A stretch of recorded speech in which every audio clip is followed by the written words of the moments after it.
Hello students, हम अपना chapter third पढ़ रहे थे इलेक्ट्रिसिटी। इस चैप्टर में थ्योरेटिकल पोर्शन हमने कर लिया कंप्लीट और कुछ न्यूमेरिकल्स भी किए थे। आज हम इस चैप्टर के कुछ न्यूमेरिकल्स करते हैं और इम्पोर्टेंट न्यूमेरिकल्स हैं, ये प्रीवियस ईयर्स में आ भी चुके हैं सीबीएसई में। ठीक है, अब हम फर्स्ट न्यूमेरिकल देखते हैं। फर्स्ट न्यूमेरिकल क्या बोलता है? If a 12 volt battery is connected to 3 resistors. First resistor is resistance 1 ohm, 2 ohm and 3 ohm in series. Then find the total current flowing through the circuit. Also find potential difference across each resistor. तो सबसे पहले पूरा हमने पढ़ लिया, हमें पता लगा कि हमें करंट निकालना है और जितने भी रेजिस्टर लगे हुए हैं उनके अक्रॉस हमने पोटेंशियल डिफरेंस यानी V निकालना है।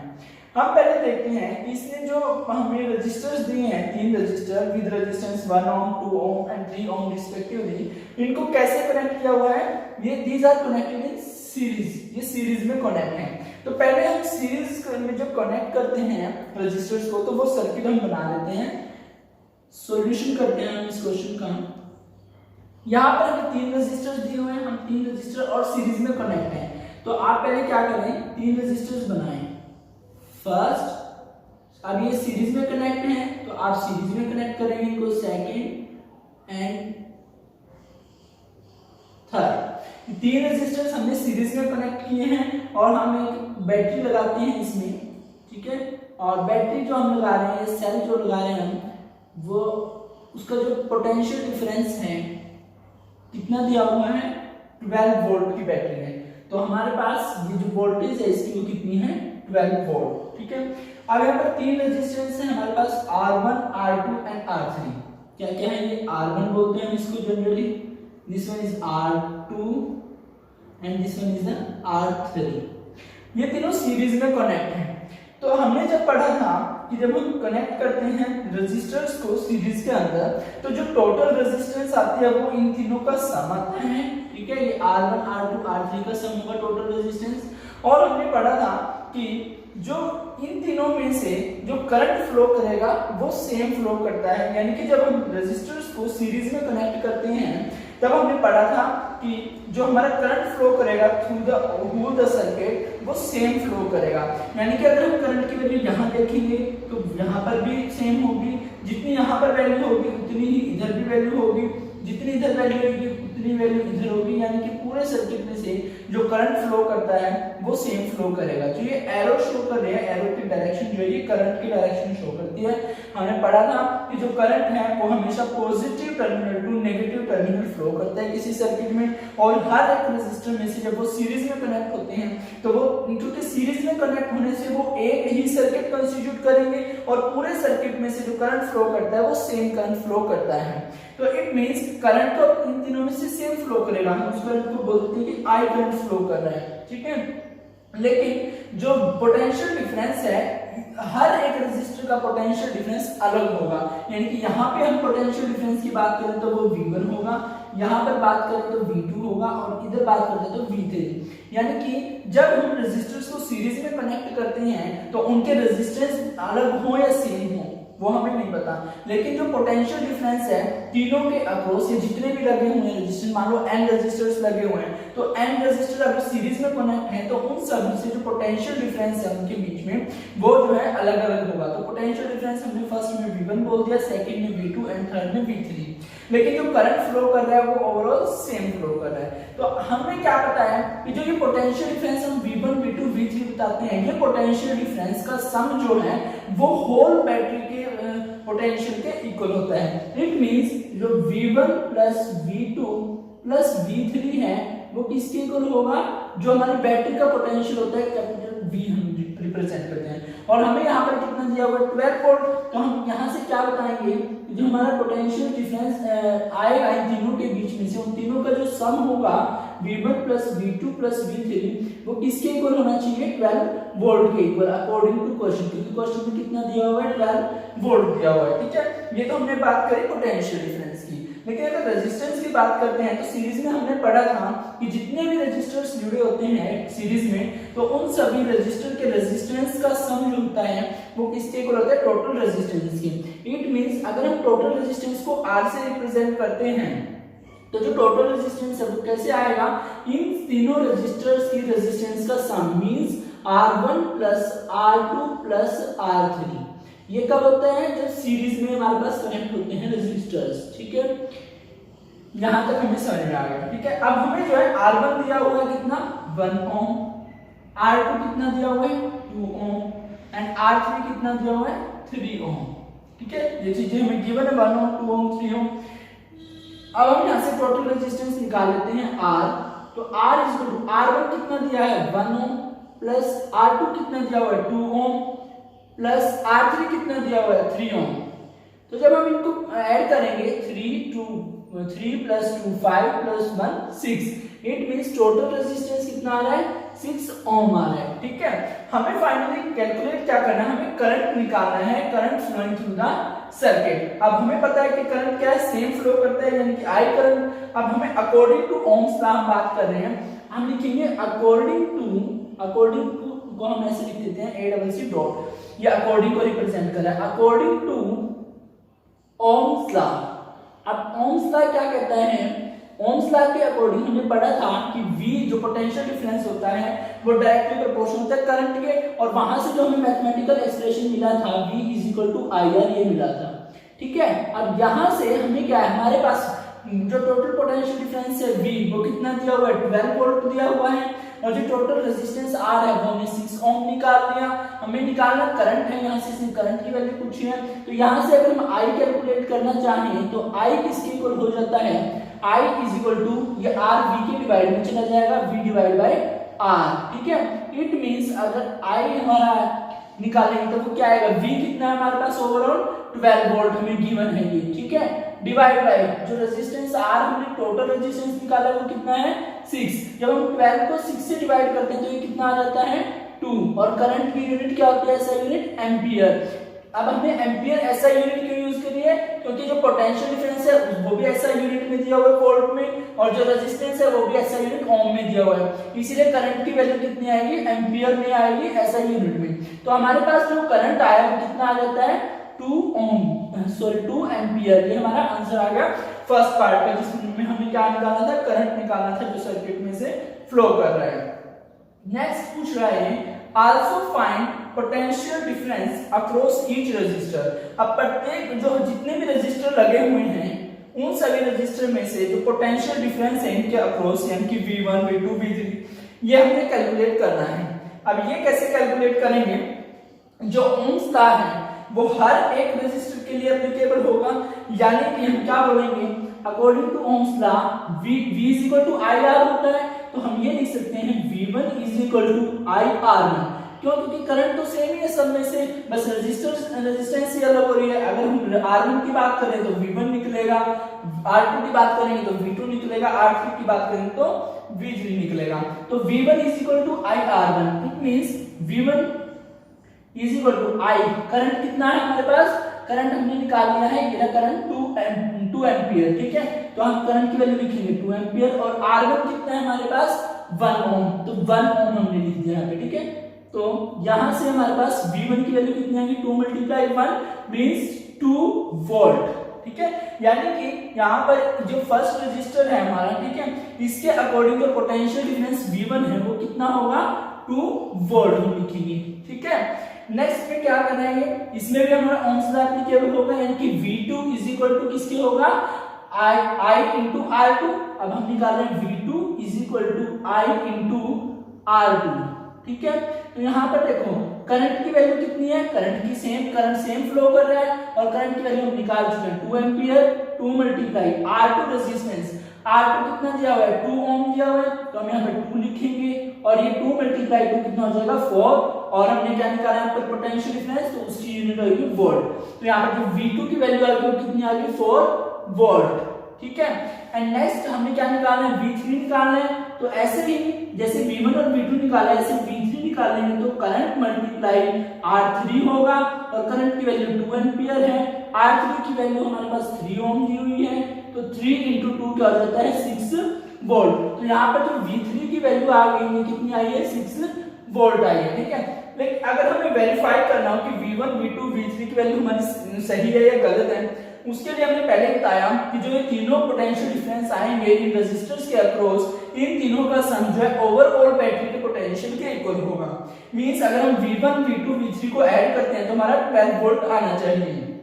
अब V1 की वैल्यू कितनी है 2 वोल्ट, V2 की कितनी है 4 वोल्ट और V3 की कितनी है 6 वोल्ट। तो इनको ऐड करते हैं, अब हम देखते हैं चेक करने के लिए। ये 2 volt plus 4 volt plus 6 volt, ठीक है।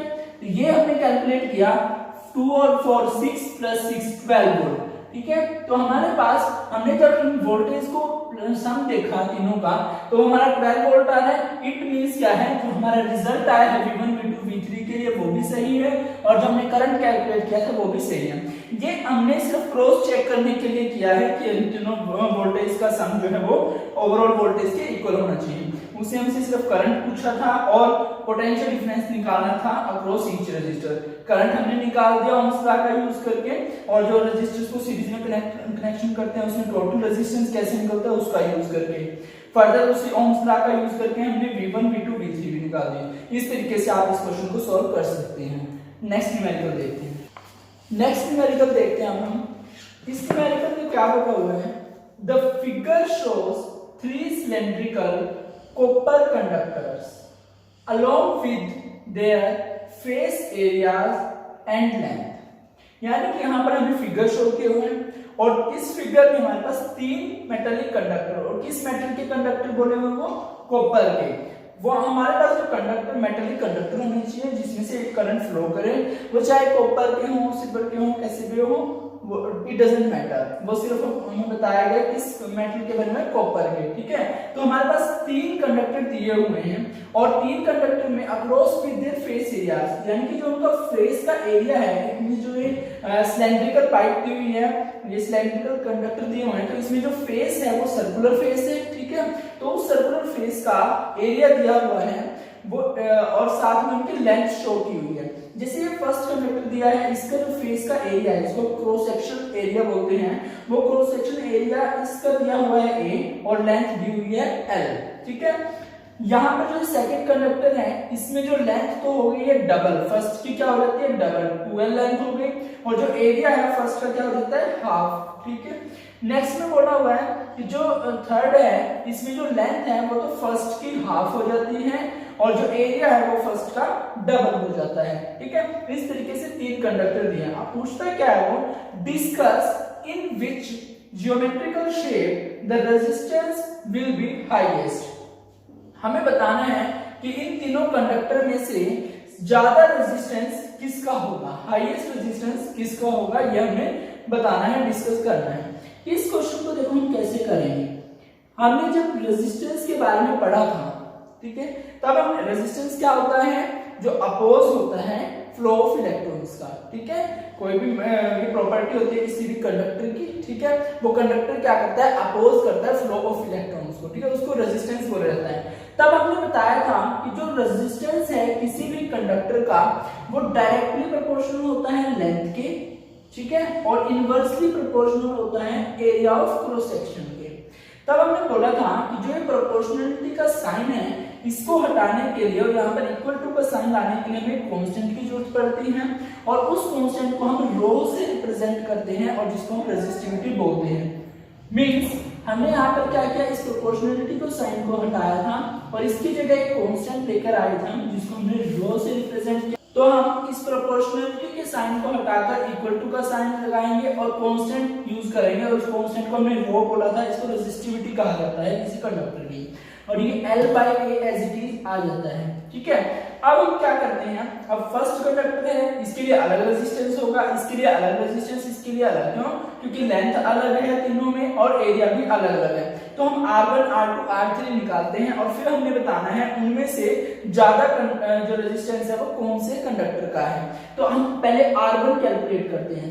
R1 is equal to rho as it is आएगा क्योंकि कांस्टेंट है ये, L क्योंकि ये क्या है, कॉपर की बनी हुई है, तीनों एक ही मेटल की बनी हुई है, तो इसलिए तीनों में जो कांस्टेंट रो हमने यूज किया है रेजिस्टिविटी वो सेम रहेगा, ये चेंज नहीं करेगा क्योंकि एक ही मेटल की बनी हुई है। अगर ये अलग अलग मेटल की होती तो ये जो रेजिस्टिविटी रो हम यूज करें तो ये भी अलग अलग होती, पर यहाँ पर एक ही मेटल के बने हुए हैं इसलिए ये रेजिस्टिविटी सेम रहेगी।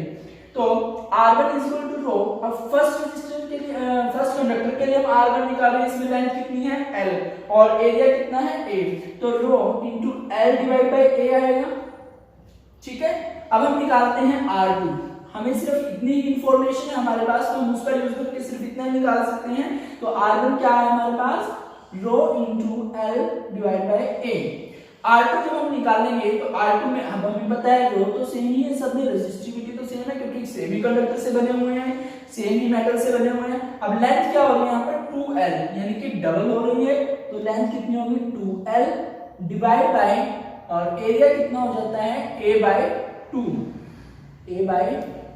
तो जब हम इसको कैलकुलेट करेंगे तो यहाँ से हमारे पास R2 क्या आएगा, रो एज इट इज हमारे पास है ये 2L divide by A bye 2 है, ये 2 ऊपर चला जाएगा तो यहाँ पर A आ जाएगा और यहाँ पर क्या आ जाएगा मल्टीप्लाई में 2 आ जाएगा, न्यूमरेटर में चला जाएगा।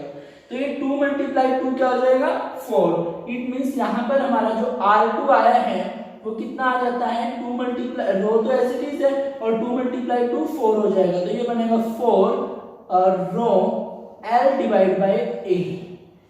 ठीक है, अब यहाँ पर एक चीज देखो आप, जो ये 4 है ये तो ये कांस्टेंट है, एक न्यूमेरिकल वैल्यू है, और जो साथ में ये rho into L by A है, यहाँ पर भी ये rho into L by A। It means हम इस क्वांटिटी को जो ये इतनी है 4 के अलावा रो इनटू L बाय A, इसको हम क्या लिख सकते हैं R1 लिख सकते हैं। तो यहाँ से हमारे पास क्या आ जाता है R2 is equal to 4 into R1। Clear, ये चीज समझ में आ गई कैसे लिखा हमने। ये जो यहाँ पर ये R2 आया है, R2 is equal to 4 into rho into L by A, जो यहाँ पर ये क्वांटिटी है rho into L by A, ये क्वांटिटी हमने यहाँ पर कैलकुलेट की थी जिसको हमने R1 बोला था। ठीक है, तो यहाँ पर इसकी जगह हम R1 रिप्लेस कर सकते हैं, तो R2 कितना हो जाता है 4 इंटू R1। ठीक है, अब हम निकालते हैं R3 हम यहाँ पर कैलकुलेट कर लेते हैं। R3 इज इक्वल टू, हमें रेजिस्टिविटी चाहिए, रेजिस्टिविटी तीनों की सेम है क्योंकि एक ही मेटल कॉपर से बने हुए हैं, इनटू में लेंथ कितनी दी हुई है L बाय 2 और डिवाइड बाय एरिया कितना दिया हुआ है 2A। क्लियर, अब यहाँ पर क्या होगा R3 इसके इक्वल हो जाएगा रो एज इट इज, ये जो L बाय 2 है ये 2 हमारा न्यूमरेटर में आ जाएगा, डिनोमिनेटर में आ जाएगा, तो ये बनेगा L divide bye 4 into A। Clear, अब हम क्योंकि 4 जो है न्यूमेरिकल वैल्यू आगे आ जाएगी, तो इसको हम ऐसे भी लिख सकते हैं R3 is equal to 1 by 4 into rho और L बाय A। ठीक है, अब जो यहाँ पर ये क्वांटिटी है rho into L by A, वो वैसे जैसे यहाँ पर हमारे पास R1 is equal to rho into L by A है, तो हम इस क्वांटिटी को क्या लिख सकते हैं R1। तो यहाँ पर R3 किसके इक्वल हो जाएगा हमारे पास 1 बाय 4 इंटू में R1। ठीक है, तो यहां से हमारे पास R3 की वैल्यू भी आ गई, तो R3 कितना आ रहा है R1 का डिवाइड बाय 4, यानी कि 1/4 ऑफ R1। ठीक है, मान लो R1 की वैल्यू हम मान के चल लेते हैं न्यूमेरिकली। अब हमने इन तीनों में से हमने R1 है, R2 है और R3, इन तीनों में से बताना है हाईएस्ट रेजिस्टेंस कौन सा है। ठीक है, हम मान लेते हैं R1 की वैल्यू हमारे पास 20 है। अगर R1 हमारे पास 20 ओम है तो R2 कितना है 4 इंटू R1, यानी कि 4 इंटू 20 यानी कि 80 ओम हो जाएगा। ये 20 होगा, ये 80 होगा, और ये कितना है R1 डिवाइड बाय 4 यानी कि 20 डिवाइड बाय 4 यानी कि 5 ओम हो गया। तो यानी कि ये जितनी वैल्यू ये R1 आ रही है उसका 4 गुना वैल्यू ये आ रही है और उसका 1/4 पार्ट ये आ रही है। ठीक है, यानी कि सबसे ज्यादा रेजिस्टेंस किसका होगा सेकंड वाले का, क्योंकि ये फर्स्ट वाले रेजिस्टेंस का 4 टाइम्स है और ये 1/4 टाइम्स है, तो 4 टाइम्स ज्यादा होता है 1/4 के कंपैरिजन में। तो हमारा जो हाईएस्ट रेजिस्टेंस होगा वो कौन से कंडक्टर होगा R2 होगा, और वो कौन से कंडक्टर के लिए है वो इस वाले कंडक्टर के लिए। ठीक है, जिसमें लेंथ डबल हुई थी और एरिया जो है वो हाफ हो गया था फर्स्ट के कंपैरिजन में। तो हमारा आंसर क्या आएगा, जो सेकंड कंडक्टर है कॉपर का उसका जो रेजिस्टेंस है वो ज्यादा होगा। हमें बताना भी यही था कि डिस्कस करना था किस ज्योमेट्रिकल शेप का या कंडक्टर का जो रेजिस्टेंस है वो हाईएस्ट होगा। तो हमने बता दिया जो सेकंड रेजिस्टेंस है, सेकंड कंडक्टर है उसका रेजिस्टेंस जो है हाईयर होगा, कितना फर्स्ट वाले का 4 टाइम्स ज्यादा होगा। अब हम नेक्स्ट न्यूमेरिकल देखते हैं। इस न्यूमेरिकल में क्या बोला हुआ है कैलकुलेट द पोटेंशियल डिफरेंस, हमें पोटेंशियल डिफरेंस निकालना है, कैलकुलेट करना है between two terminals of a battery if 100 joules of work is required, work कितना 100 joules, 100 joules of work is required to transfer 20 coulombs of charge from one terminal of battery to other terminal। यानी कि हमने battery है, battery के एक terminal से दूसरे terminal में जो चार्ज ट्रांसफर हो रहा है वो 20 कूलम्स है, ठीक है, और वो उस चार्ज को ट्रांसफर करने के लिए बैटरी जो वर्क कर रही है वो 100 जूल वर्क कर रही है। तो जो पोटेंशियल डिफरेंस क्रिएट होगा ना बैटरी के टर्मिनल्स के अगेंस्ट, वो पोटेंशियल डिफरेंस हमने कैलकुलेट करना है। अब इस क्वेश्चन का सॉल्यूशन देखिए हम कैसे करते हैं। हमें पता है कि किसी भी कंडक्टर में या फिर बैटरी के अगेंस्ट जो पोटेंशियल डिफरेंस होता है वो पोटेंशियल डिफरेंस क्रिएट करने के लिए हम जो बैटरी वर्क करती है वो उसको बोला जाता है वर्क डन बाय बैटरी, और उसी की वजह से पोटेंशियल डिफरेंस क्रिएट होता है। तो जो वो वर्क डन होता है वो उसको बोला जाता है कि कितना चार्ज ट्रांसफर किया गया है और कितना पोटेंशियल डिफरेंस उसके अक्रॉस वहां पर क्रिएट हुआ है। यानी कि जो वर्क डन होता है W से हम रिप्रेजेंट करते हैं, work done by battery is equal to होता है पोटेंशियल डिफरेंस क्रिएटेड इनटू में चार्ज कितना ट्रांसफर हुआ है क्या, यानी कि W is equal to V into क्या, ये वाला फॉर्मूला यहाँ पर लगेगा, ठीक है। अब यहाँ पर हमें वर्क डन W दिया हुआ है 100 जूल्स एंड चार्ज दिया हुआ है 20 कूलम्स, हमें निकालना क्या है पोटेंशियल डिफरेंस V निकालना है। तो यहाँ से कैसे निकालेंगे, V को हम एक साइड रखते हैं और इस क्या को W के डिवाइड में ले जाएंगे तो बचेगा W डिवाइड बाय क्या, V क्या है पोटेंशियल डिफरेंस है, W क्या है वर्क डन बाय बैटरी है और Q क्या है जो चार्ज ट्रांसफर किया है बैटरी ने वो है। तो V यहाँ से क्या आएगा, W की वैल्यू कितनी दी हुई है 100 जूल्स, हम लिखेंगे 100 जूल्स एंड जो चार्ज ट्रांसफर किया है वो कितना है 20 कूलम्स है। अब जो ये दिया हुआ है जो वर्क डन है वो जूल में दिया है और जो चार्ज है वो कूलम में दिया हुआ है। जूल और कूलम दोनों ही क्या वर्क डन की जो यूनिट होती है जूल वो ऐसा यूनिट दी हुई है हमें, और जो चार्ज दिया है उसकी भी ऐसे यूनिट कूलम दी हुई है हमें, ठीक है। तो जो हमारा पोटेंशियल डिफरेंस आएगा उसकी भी यूनिट जो आएगी वो ऐसा यूनिट आएगी, ठीक है। तो मींस हमें जूल पर कूलम आएगा उसको वोल्ट बोलते हैं। तो पोटेंशियल डिफरेंस किसके इक्वल आएगा यहाँ पर 0 से 0 कैंसिल एंड 2 आप इसको 20 या 100 भी बोल सकते हो या फिर 0 से 0 कैंसिल करके आप 2 5 या 10 भी बोल सकते हो। मींस यहाँ पर जो पोटेंशियल डिफरेंस है वो कितना आ जाता है आपके पास 5 वोल्ट। तो इस तरीके से आप फॉर्मूला यूज करके पोटेंशियल डिफरेंस कैलकुलेट कर सकते हो, ठीक है। ये फॉर्मूला कैसे आएगा, जो बैटरी वर्क डन करती है ना किसी चार्ज को मूव करने के लिए जो पोटेंशियल डिफरेंस वहां पे क्रिएट होता है वो V होता है, तो जो टोटल वर्क डन होता है वो V इंटू Q के इक्वल होता है। तो इस फॉर्मूले का यूज करके हम इस न्यूमेरिकल को सॉल्व करेंगे। आप ज्यादा से ज्यादा न्यूमेरिकल्स ट्राई करें इस चैप्टर के, और कोई भी प्रॉब्लम आती है तो आप कमेंट बॉक्स में कमेंट करके पूछ सकते हैं। Thank you.